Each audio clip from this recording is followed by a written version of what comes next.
buenos días, muy buenas tardes o quizás muy buenas noches, estimado oyente, según sea la hora y el país donde se encuentre.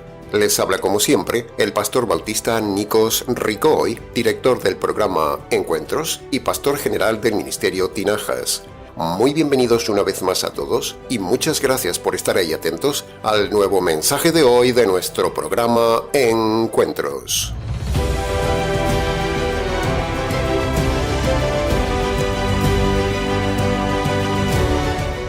Uno de los pasajes más grandes de los escritos antiguos, uno de los pasajes más impactantes por su contenido que tiene la Biblia, y uno de los pasajes más desafiantes que vemos en toda la palabra de Dios, es el doble pasaje del Salmo 14.2 y su paralelo el Salmo 53.2. Pasajes exactamente iguales que dicen así: Dios miró desde los cielos sobre los hijos de los hombres para ver si hay algún cuerdo que busque a Dios. El contenido de las palabras de estos dos pasajes, tales como Dios, cielos, hombres, razón y buscar a Dios, por estas palabras hacen que sea uno de los pasajes de la Biblia más grandes en su esencia. Si se fija bien, el pasaje empieza con lo más grande, Dios, y termina con lo más grande, Dios. Así que fíjese si será un pasaje grande, muy grande. Así que en la medida de lo posible, trataremos de transmitirle a usted la grandeza y solemnidad en la meditación de este pasaje del mensaje de hoy. Si el alfa y el omega de este versículo es grande, eso hace que todo su contenido sea también grande. Por eso, por la grandeza que vemos en el pasaje de hoy, en el equipo de trabajo del Ministerio Tinajas, lo hemos seleccionado especialmente para hacerle reflexionar a usted.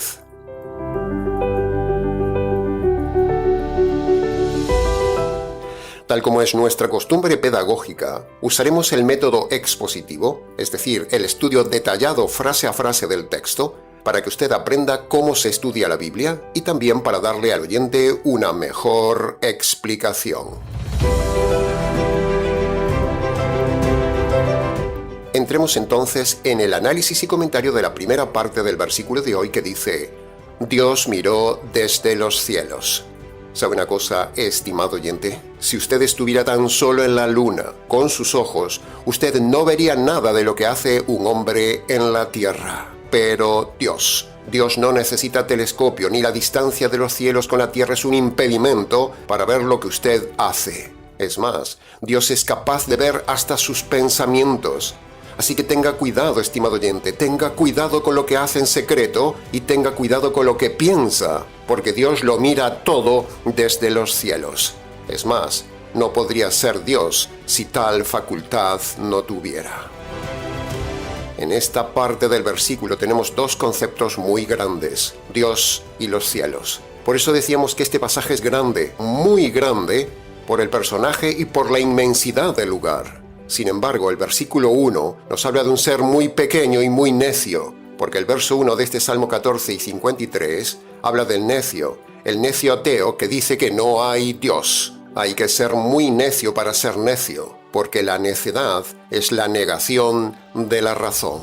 Entonces preguntamos al ateo moderno de hoy: ¿cómo se crearon las cosas, señor necio ateo? ¿Quién ha diseñado las leyes, la hermosura, las emociones, la conciencia, el orden, etcétera, etcétera? ¿Se hizo solo? La materia, o hablar de miles y miles de años, o una explosión, no genera sentimientos, ni inteligencia, ni valores, ni orden, ni libertad. Señores científicos necios que niegan o ignoran con sus absurdos documentales de la televisión la existencia de un ser inteligente que ha diseñado todos estos cielos. La NASA y todo el grupo de científicos ateos son unos necios por negar lo evidente. Tanto se jacta este mundo de ser racional, y resulta que en colegios, universidades y en la red, todo es pura necedad de la negación de Dios, creando estos preciosos cielos. Por eso es justo que Dios esté enfurecido en ira contenida por negarlo, por ignorarlo o por burlarse de Dios. Pero un día Dios castigará severamente al hombre por negarle y por no usar la razón. Por eso nos preguntamos, estimado oyente, ¿cómo Dios va a amar al necio que niega a Dios? ¿Qué tipo de Dios tiene usted que parece tonto amando a quien le niega? Eso es lo que los necios predicadores de hoy, tan necios como los ateos, enseñan en sus iglesias, que Dios ama al ateo. Hay que ser muy necio para creer eso y predicar eso. Los necios ateos enseñan que Dios no existe, y los necios predicadores enseñan que Dios ama al necio ateo que dice que Dios no existe. Hay que ser muy necio para ser ateo, y hay que ser muy necio para ser predicador del amor de Dios. Hay necios por todos lados en este mundo, estimado oyente. Estamos rodeados de ellos. Incluso nosotros éramos necios. Pero gracias a la paciencia de ese Dios grande que ha diseñado una providencia ingeniosa, especial y grande en nuestra vida, un día salimos de la necedad para entrar ahora en el mundo de la cordura y escapar de las fauces del infierno, un infierno merecido que tiene el necio hombre religioso y ateo, y ahora estamos ayudándole a usted a que razone, a que deje de ser necio, aunque no sea ateo. Así son los unicitarios y los ateos, negadores de la esencia y existencia de Dios. Pero aquí en el pasaje nos dice que vivimos bajo los cielos y bajo la mirada de Dios, y eso parece que no impacta al hombre necio. Por eso estamos aquí, para despertar la conciencia y la razón a los que viven bajo los cielos, para advertir a los que viven bajo la mirada de Dios, para exhortar a los que viven bajo la ira pasiva de Dios, para advertir a los que viven en indiferencia a Dios, y estamos aquí para refutar a los religiosos que se creen que todo está bien con Dios. Tenga cuidado, estimado oyente, porque aunque Dios es invisible, eso no quita su existencia. Así como el aire y los pensamientos son invisibles, pero no hay ningún cuerdo que se atreva a negar la existencia del aire y los pensamientos, porque si alguien negara la existencia del aire o los pensamientos, usted se reiría de él como un necio. De la misma manera, estimado oyente, el hombre que niega la existencia de Dios o niega las órdenes de Dios, aunque crea en Dios, es necio y perdido. Se puede ser necio tanto por negar a Dios en su esencia, como lo hacen los unicitarios, como por negarlo en su existencia, como lo hacen los ateos, como por negarlo por desobediencia, como lo hacen los religiosos. Los tres grupos son necios. El ateísmo materialista niega la existencia de Dios, y la religión niega la existencia de la correcta doctrina de Dios. Ambos son necios. Si no se puede negar la evidencia de los cielos, no se puede negar la evidencia de un creador de esos cielos. Pero el ateísmo no es más que un problema del libre albedrío, no de la razón. Hemos razonado y encerrado muchas veces a los ateos, y aunque los encerramos argumentalmente, el problema es que un ateo no quiere aceptar la lógica. Así que el problema de un ateo no es la evidencia, y no es la razón, sino su corazón. El ateo niega a Dios porque no le conviene que exista Dios, pero aunque le niegue, un día estará frente a Dios.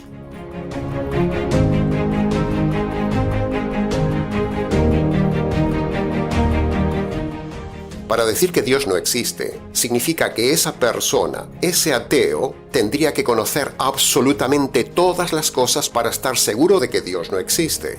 Pero, debido a que nadie puede saber todas las cosas, ya que si alguien supiera todas las cosas, esa persona sería un Dios, entonces, debido a que nadie puede saber todas las cosas, no hay ninguna persona que pueda decir con lógica y contundencia que Dios no existe. Por lo tanto, argumento ateo derribado.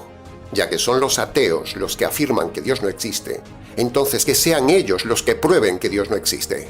Es importante señalar que la carga de la prueba es un principio jurídico llamado onus probandi, es decir, un término jurídico aplicado en los tribunales de justicia, que se usa para definir que una persona está obligada a probar un determinado hecho que acusa o denuncia, y tiene que hacerlo presentando evidencias. Pero los ateos no pueden presentar nada, ninguna evidencia de que Dios no existe. Por lo tanto, el ateo está derribado. En resumen, Dios existe y lo está mirando a usted.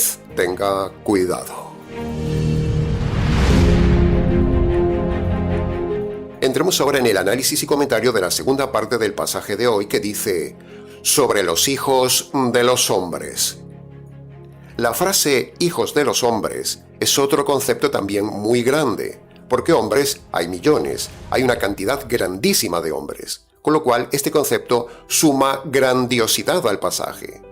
Pero aunque los hijos de los hombres son muchos, muchísimos, millones de millones, Dios los mira a todos, y entre ellos lo está mirando a usted. Ahora, Si se fija bien en el pasaje, quiero llamar su atención a esto. Eso de buscar a Dios está reducido solo a la raza humana, a los hijos de los hombres, como dice el texto. Pero, el texto no incluye a los extraterrestres. Sí, ha oído bien. Aquí Dios no habla de extraterrestres ni de seres de otros universos bajo esos cielos que lo busquen. Si con el pecado de Adán se estropeó todo el universo, como dice Pablo en Romanos capítulo 8, versículo 20, toda la creación fue sujeta a entropía. Entonces todo ser que estuviera en otra parte del universo creado se hubiera estropeado también con el pecado de Adán, como nosotros nos hemos estropeado por causa de Adán. Sin embargo, esta frase limitada, los hijos de los hombres, descarta a cualquier otro ser del universo y solo se centra en los hombres en la Tierra, sencillamente porque no hay otros seres en el universo. La patraña de los extraterrestres es una de las más grandes mentiras e ingenuidades de la NASA y uno de los más grandes despilfarros de dinero imperdonables de los científicos. Si usamos la lógica bíblica, la Biblia dice que solo hay hombres en el universo, porque aquí mismo la Biblia habla de hombres caídos, y los hombres caídos afectados por Adán son los que tienen que buscar a Dios, no otros seres, sencillamente porque no existen. Si hubiera otros seres en el universo, estarían caídos y también tendrían que venir a la Tierra a buscar a Dios. Pero el texto solo se circunscribe a la Tierra y al hombre. Desde la Tierra el hombre ha estropeado todo el universo, como dice la Biblia. Es increíble, pero es verdad. Por lo tanto, si hubiera otros seres caídos, deberían venir a la Tierra a buscar a Dios y a buscar su salvación por medio del Evangelio que deberíamos predicarles a ellos, porque serían también seres caídos. Pero eso lo descarta tajantemente la Biblia. Por lo tanto, por medio de lo espiritual, tenemos información correcta de este tema. No hay extraterrestres, es todo un diseño del diablo y una ingenuidad de los científicos de la NASA. Es bíblicamente ridículo decir que hay otros seres en el universo. Estamos solos en el universo, por mucho que se diga lo contrario. Es más, la evidencia objetiva y bíblica demuestra que estamos solos. Preguntamos, ¿por qué llevamos años y años sin ver a los extraterrestres si estuvieran y si vinieran a buscar la salvación? ¿Por qué? ¿Por qué no se presentan buscando la salvación como lo hicieron los magos de Oriente que vinieron de lejos buscando al Mesías? ¿Por qué? Si existieran los extraterrestres, tendrían que venir a buscar la salvación y buscarla a la tierra, porque Adán los estropeó. Y si son seres inteligentes, entonces tienen razón y conciencia, y al estar estropeados por la caída de Adán, necesitarían también el perdón de sus pecados y la salvación de su alma. Pero, sencillamente, los extraterrestres no existen. Todo eso es del diablo que engaña a los científicos. Ya hemos dicho en el canal alguna vez que los científicos son muy ignorantes, muy tontos frente al diablo. Los científicos no aceptan ni se dan cuenta que estamos tratando con un ser de inteligencia superior, que es un ser engañoso por esencia, que tiene poderes, que manipula la materia, que se maneja con la luz, que se maneja en el aire, porque es el príncipe del aire, como dice la Biblia, y engaña al hombre ingenuo científico, haciéndole creer que hay otras civilizaciones. En su día, en el vídeo del canal titulado «Estamos solos en el universo», hemos dado las razones por las cuales no existen otras civilizaciones. Estimado oyente, solo existe la civilización humana en todo el universo creado, a la cual Dios observa para ver si usan el don más grande que Dios les ha dado, la razón para buscarle. Los hijos de los hombres son una raza caída, una raza embrutecida, una raza maligna. Por eso desde el Ministerio Tinajas llevamos años trabajando por formar una raza de hombres diferentes. No por medio de la ciencia, no por medio de la filosofía, no por medio de la educación, no por medio de la religión, no por medio del pensamiento sociopolítico. No. Nada de eso vale. Ya se ha más que demostrado que nada de eso ha mejorado a los hijos de los hombres. Pero sí se ha demostrado que el verdadero evangelio sí es el poder de Dios que hace una raza de hombres diferentes. Pero para ser cambiados, los hijos de los hombres tienen que buscar a Dios, primero en su libre albedrío y segundo de la forma que Dios dice que debe ser buscado y no como los hijos de los hombres quieren buscar a Dios.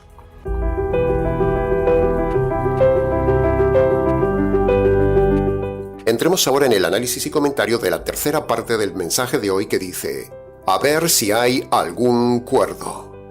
En el versículo 1 se habla del necio, que es el ateo, y en el versículo 2 se habla del cuerdo, o sea, del hombre que razona. La cordura es usar la razón. Si la necedad es no razonar, la cordura es razonar. Así lo dice la Real Academia Española de la Lengua. Entonces, aquí tenemos los dos polos opuestos, el necio y el racional. Por cierto, ¿en qué grupo está usted, estimado oyente? ¿Es usted necio o es racional antes de tomar decisiones? Por ejemplo, estar en una iglesia es ser necio y salir de una iglesia es ser racional. Relacionarse en noviazgo con quien no debe es ser necio y abandonar esa relación es ser cuerdo, es ser racional. Meterse con amistades malas es ser necio y lo cuerdo es abandonarlas. Divorciarse es de necios, porque Dios dice que aborrece ese acto, el divorcio. Así que si usted razona y lee en la Biblia que Dios aborrece el divorcio, entonces, ¿cómo usted neciamente se divorcia? El que se divorcia es un necio. Y así podríamos seguir y seguir con 1000 ejemplos en la vida cotidiana, donde la gente no razona, solo se mueven como animales por impulsos. Así que a partir de hoy, no tome decisiones por pasión, por emoción, por lo que dice la televisión o por lo que dice la religión, sino que tome decisiones usando la razón.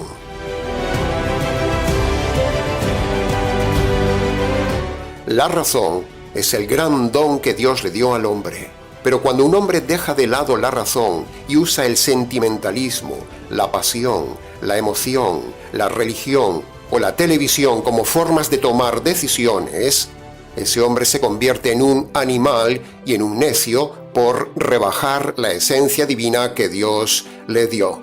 Pero si usted no usa la razón, un día, usted se las verá con Dios por animal. Sinceramente, estimado oyente, sinceramente, por nuestro trabajo pastoral, le digo que qué indignación despierta desde las entrañas de uno ver a una persona necia en la vida que no quiere razonar. Y eso me ha llevado a pensar muchas veces que, si a mí me despierta el enojo, la furia, la ira, ver a una persona irracional, solamente sentimental, que no es capaz de seguir un argumento, que no usa la lógica, que divaga, que salta de un punto a otro en una conversación, que es como un burro, que no sigue el razonamiento, que no piensa, que no usa la lógica, que no usa el orden de las ideas, que no saca conclusiones y que no se deja ayudar, si eso indigna a uno desde las entrañas como hombre, imagínese la furia de Dios al ver millones de seres creados con el don más maravilloso que es la razón y usar la necedad. Imagínese la furia en grado sumo que debe despertarse en Dios ante millones de hombres necios, irracionales, simplones, que no razonan, que no son capaces de armonizar dos premisas en un razonamiento sencillo. Imagínese la ira de Dios contenida y cómo será el día que Dios descargue su ira, su furia y su enojo sobre estos hombres por no usar la razón. Estamos rodeados de gente que tiene talento, eso es verdad, pero no tienen razonamiento. Estamos rodeados de gente que, como dice 2 de Pedro capítulo 2, versículo 12, son como brutos animales irracionales. El mayor pecado de la humanidad, no usar la razón. Así que, estimado oyente, use la razón. No sea animal, no sea bruto, no sea pasional, no sea sentimental, no sea religiosamente emocional y no sea mundanal. Sea bíblico, racional y radical a imagen y semejanza de Dios.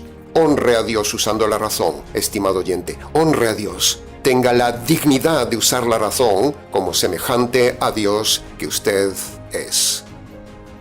Entonces, llegados hasta aquí, la pregunta reflexiva es: ¿está usted en el grupo de los cuerdos o en el grupo de los lerdos? ¿Dónde está usted, estimado oyente? Porque aquí dice que Dios busca a los cuerdos que buscan a Dios.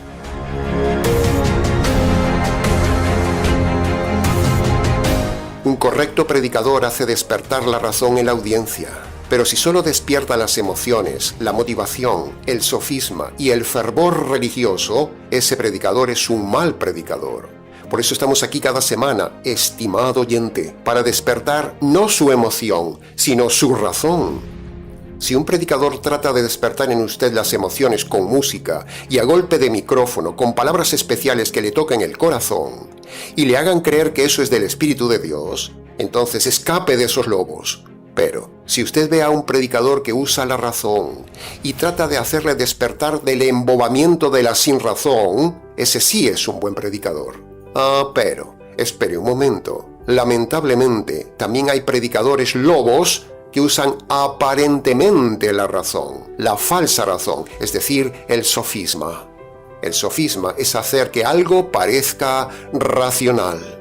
Entonces, pastor, con esto me lo pone usted muy difícil. Porque si por un lado usted me dice que tenga cuidado con los predicadores de la emoción, y hasta ahí lo entiendo, pero luego me dice usted que también hay predicadores que usan astutamente la razón, entonces, ¿cómo puedo saber quién me enseña toda la verdad? Bueno, estimado oyente, precisamente ahí, en su pregunta, está la respuesta, en que el verdadero predicador le hará razonar toda la verdad, no solo una parte de la verdad como hacen los calvinistas, los adventistas, los católicos, los pentecostales, los rabino-mesiánicos, los unicitarios y los testigos. Todos estos usan razones a medias, no toda la verdad, no toda la razón. Todos le hacen razonar algo de la verdad, pero no toda la verdad. La clave está en toda la verdad. En el Ministerio Tinajas le estamos enseñando semana a semana a razonar toda la verdad. La Biblia dice en Juan capítulo 16, versículo 13 que el Espíritu Santo enseñará toda la verdad. Si alguien no le enseña toda la verdad, no es de Dios. Así que esfuércese en razonar, esfuércese en estudiar y en analizar cuerdamente la verdad.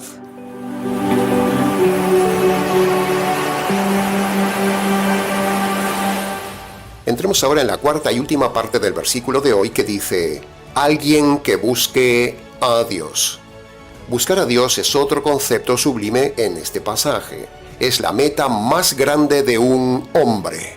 Buscar a Dios es lo más grande y valiente que un hombre puede hacer en la vida.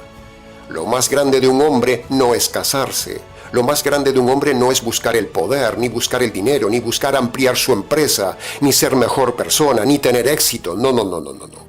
Lo más grande de un hombre, lo más noble, lo más sublime, lo existencial de un hombre es buscar al ser más grande, Dios. Hay que ser muy valiente para que, siendo tan insignificante el hombre, busque estar ante el más grande, Dios. Y con todos sus pecados, sus delitos, sus infracciones, sus rebeliones, buscando el perdón de Dios. Hay que ser muy valiente para esto. Pero ¿sabe una cosa? Dios valora esa valentía. Buscar a Dios es solo para valientes. Cuando el pasaje dice buscar a Dios, nos preguntamos, ¿para qué buscar a Dios?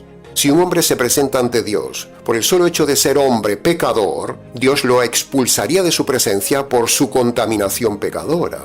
Entonces, ¿por qué? ¿Para qué? ¿Y cómo buscar correctamente a Dios para que Dios no lo destruya? ¿Qué implica eso de buscar a Dios? Bueno, en primer lugar, para estar ante Dios hay que estar preparado, digno, vestido, limpio, en paz y con los pecados perdonados, porque el hombre es todo lo contrario a Dios. Es delincuente, es sucio, es inmoral, es rebelde, es religioso, es pecador, y Dios aborrece todo esto del hombre. Entonces, con todo este bagaje, ¿por qué buscar a Dios si encontrarlo me generará problemas? Bueno, como venimos diciendo, buscar a Dios es algo que Dios manda hacer. Es para valientes y principalmente para quitarse los pecados ante Dios, luego tener relación con Dios y al final de los tiempos vivir con Dios en su reino, pero todo en su orden. Primero usted debe buscar a Dios para el perdón de los pecados. Eso es lo prioritario. Porque si usted busca a Dios por otros motivos, como por ejemplo prosperar o salir de un problema, Dios lo rechazará por ser motivos errados de búsqueda. Y de esto que digo tiene el ejemplo del Calvario, donde un hombre, el ladrón perdido, buscó a Dios solo para salir del problema y el Señor Jesús, el cual es Dios, lo ignoró totalmente. En cambio, el otro ladrón fue valiente, razonó y buscó a Jesús, Dios, correctamente para el perdón de sus pecados y la salvación de su alma. ¿Ve? Ahí lo tiene. Ese es el modelo de buscar correctamente a Dios. Ser valiente y buscarlo para arreglar las cuentas con Dios, no para pedirle que aumente su cuenta en el banco a Dios. Buscar a Dios no es por interés material o salud, estimado oyente, sino que buscar a Dios es solo para el perdón de los pecados en la tierra y luego la salvación de su alma en la eternidad. Esas son las dos únicas razones de buscar a Dios en la tierra. Buscar a Dios es solo para racionales y valientes, como ya hemos dicho.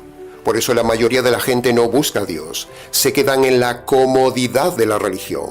En la religión no tienen que buscar ni pensar. Se lo dan todo hecho y como borregos o como robots, los miembros religiosos de esas iglesias hacen todo lo que les mandan.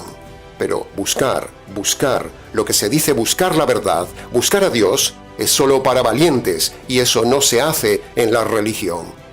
No se necesita ser inteligente o de coeficiente intelectual grande para buscar y hallar al más grande, Dios.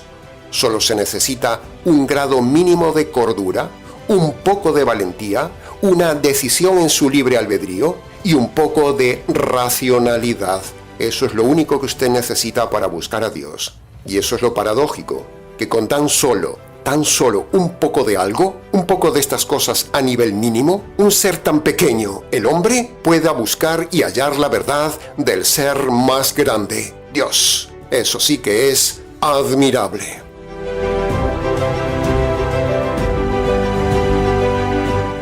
Y con este pasaje de hoy, nuevamente, no podemos dejar de hablar del libre albedrío. Porque si usted analiza el texto con cuidado, estimado calvinista retorcido, en este pasaje se infiere el libre albedrío en toda la raza humana porque el texto dice, a ver si hay alguien cuerdo que busque a Dios. O sea, a ver si hay alguien que en su libre albedrío razone y luego tome la decisión de buscar a Dios. Eso es lo que infiere el pasaje. Por lo tanto, ahí tenemos nuevamente la doctrina maravillosa del libre albedrío subyacente en estado puro. El hombre solo usa el libre albedrío para buscar formas de pecar y usa la razón para diseñar formas de pecar. Dios es racional, Dios tiene libre albedrío, Dios decide. Así que haga usted lo mismo, estimado oyente. Y en este caso, Dios decide libremente buscar sobre la tierra a ver si hay alguien que piense y decida libremente buscar a Dios. Así que ahí vemos el libre albedrío en estado puro, tanto de parte de Dios que decide en su libre albedrío mirar a la tierra y buscar a hombres, como de parte del hombre a ver si hay alguien que decide buscar a Dios. El argumento es irrefutable. En resumen, ¿está usted buscando a Dios por el camino correcto? Si se fija, en mi pregunta estoy dando por sentado deliberadamente que usted no ha buscado correctamente a Dios porque dije, ¿está usted buscando a Dios por el camino correcto? ¿Y por qué enfoco mi pregunta dando por sentado que usted no está buscando a Dios correctamente o lo ha buscado erradamente a pesar de que está en una religión? ¿Por qué nos tomamos esa audacia? Pues sencillo, estimado oyente. Primero, porque la Biblia lo dice así en este pasaje de hoy. Y segundo, porque toda persona que nos escucha y está metida en una secta o religión tipo calvinista, católico romano, adventista, pentecostal, mesiánico o unicitario, todos estos y más religiones y sectas que hay, esa persona que está metida en estos grupos ha ido al lugar equivocado a buscar a Dios, porque todos estos grupos tienen doctrinas equivocadas. No importa que usted se enoje conmigo por lo que le estoy diciendo, es pura verdad. Todas estas sectas e iglesias que hemos nombrado no buscan a Dios ni le ayudan a usted a buscar a Dios, sino por el contrario, le alejan de Dios y le llevan a la condenación eterna.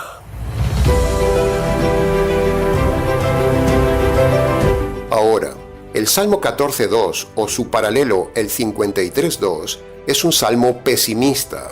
No da más que una información demoledora y objetiva, pero no da ninguna salida al problema del hombre, solo informa de la realidad, solo nos informa de la decepción que tiene Dios ante el hombre y nos informa de la apatía del hombre ante Dios. Pero, afortunadamente, el Salmo 14.2 o el Salmo 53.2 no son lo único de la palabra de Dios. Hay otros pasajes de esperanza, hay pasajes que dan salida, hay pasajes de buena noticia, hay pasajes en la Biblia para los que deciden buscar a Dios y cómo encontrar la solución a la separación del hombre con Dios.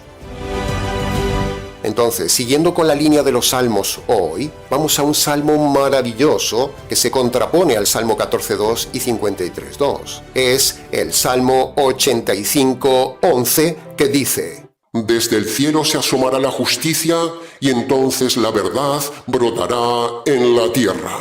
Esa doble promesa dada hace siglos se cumplió un día en la cruz, estimado oyente, donde desde el cielo se asomó la justicia de Dios que bajó del cielo y fue descargada desde el cielo sobre un hombre, el Hijo de Dios, por los hijos de los hombres, para que ahora los hijos de los hombres, entre los cuales está usted, puedan buscar correctamente a Dios por medio del método jurídico y encontrarse con Él correctamente por medio de la justicia divina que un día cayó sobre el Señor por causa de nuestras injusticias, que son las que nos alejan de Dios.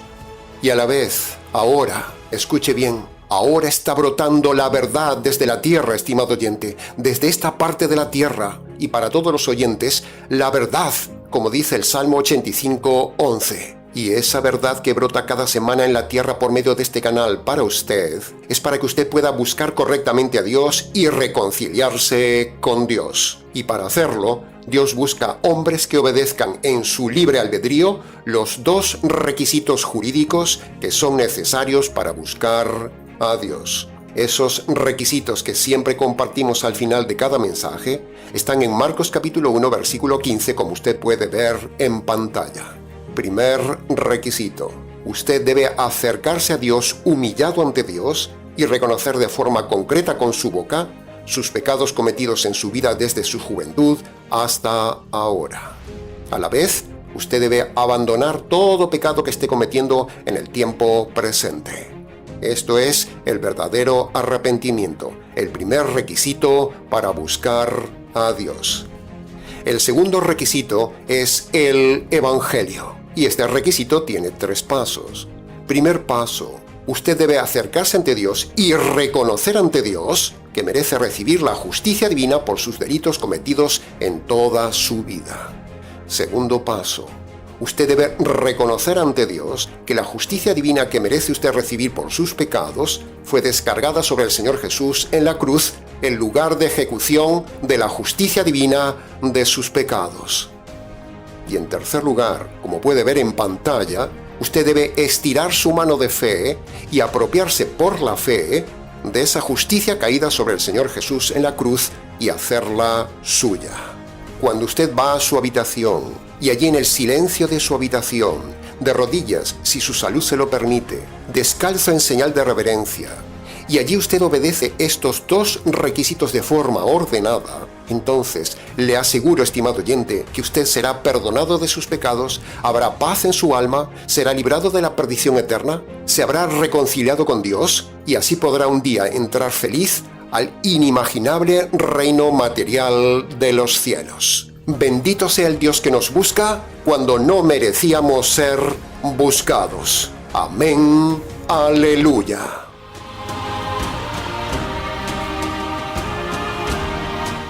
Y hasta aquí, estimado oyente, con el mensaje del día de hoy que ha brotado hacia usted por medio de este canal, como decía el Salmo 85.11. Así se predica la palabra de Dios. Valore lo que le damos. Trabajamos para usted.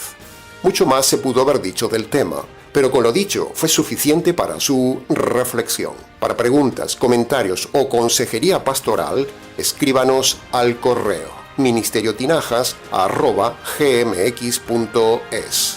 Y para hacer sus donaciones, hágalo por favor por PayPal. Nada más.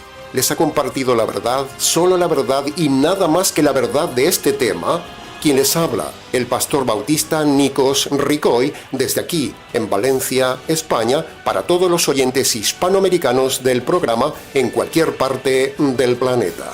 Será entonces con el gusto de siempre, hasta nuestro próximo mensaje, aquí en nuestro habitual programa Encuentros.